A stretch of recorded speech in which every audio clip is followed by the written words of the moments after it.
মাগুরা জেলা। আজকের ভিডিওটিতে কথা বলা হবে মাগুরা জেলার একটি স্টেডিয়াম এবং মাগুরা জেলার নামকরণ ও মাগুরা জেলার প্রতিষ্ঠার ইতিহাস নিয়ে। মাগুরা স্টেডিয়াম। মাগুরা স্টেডিয়ামের আরেকটি নাম বীর মুক্তিযোদ্ধা আসাদুজ্জামান স্টেডিয়াম।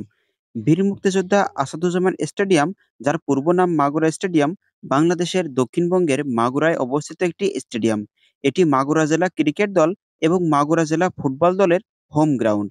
এই স্টেডিয়ামের নাম ১২ই অক্টোবর ২০১১ তারিখে মুক্তিযুদ্ধের অন্যতম সংগঠক বীর মুক্তিযোদ্ধা মোহাম্মদ আসাদুজ্জামানের নামে নামকরণ করা হয়।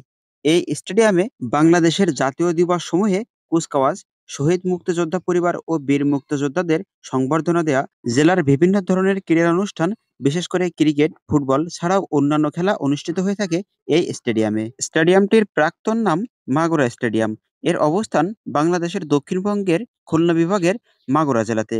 এর মালিক জাতীয় ক্রীড়া পরিষদ, অর্থাৎ জাতীয় ক্রীড়া পরিষদ কর্তৃক এটি পরিচালিত হয়ে থাকে। এই স্টেডিয়ামে সাধারণত খেলা হয়ে থাকে মাগুরা ক্রিকেট দল ও মাগুরা ফুটবল দলের। ক্রিকেট অধিনায়ক সাকিব আল হাসান বাংলাদেশ আওয়ামী লীগ সভাপতি প্রধানমন্ত্রী শেখ হাসিনার প্রতি কৃতজ্ঞতা জানিয়ে বলেন, মাগুরা স্টেডিয়াম থেকেই আমার ক্রিকেটের শুরু।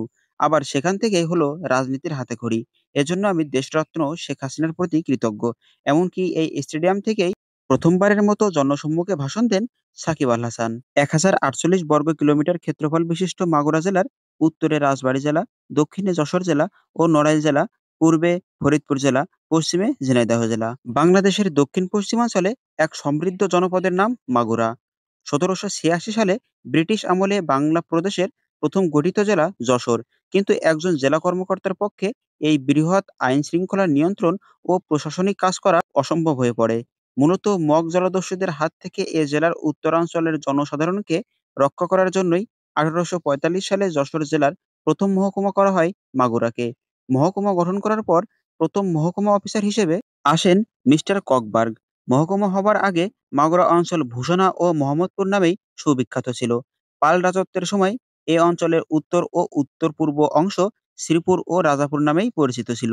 দক্ষিণ ও দক্ষিণ-পূর্বে অংশ ভূষণা। পরবর্তীতে দেশ স্বাধীন হবার পর প্রশাসনিক বিকেন্দ্রীকরণের অংশ হিসেবে মাগুরাকে ১৯৮৪ সালে মহকুমা থেকে জেলায় উন্নত করা হয়। প্রথম ডেপুটি কমিশনার নিয়োগ করা হয় অরবিন্দ করকে। মাগুরা জেলা মোট ৪টি থানা নিয়ে গঠিত।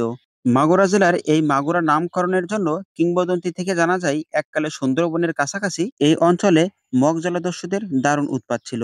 কুমার নদী ও নবগঙ্গার তীরে অবস্থিত বর্তমান মাগুরা শহরে ছিল তাদের আখড়া। নদীপথে তারা বর্গীদের মতো দস্যুপনা করত। তাদের নামেই মগরা থেকে মাগুরা হয়েছে। আজকের ভিডিওটি এ পর্যন্তই।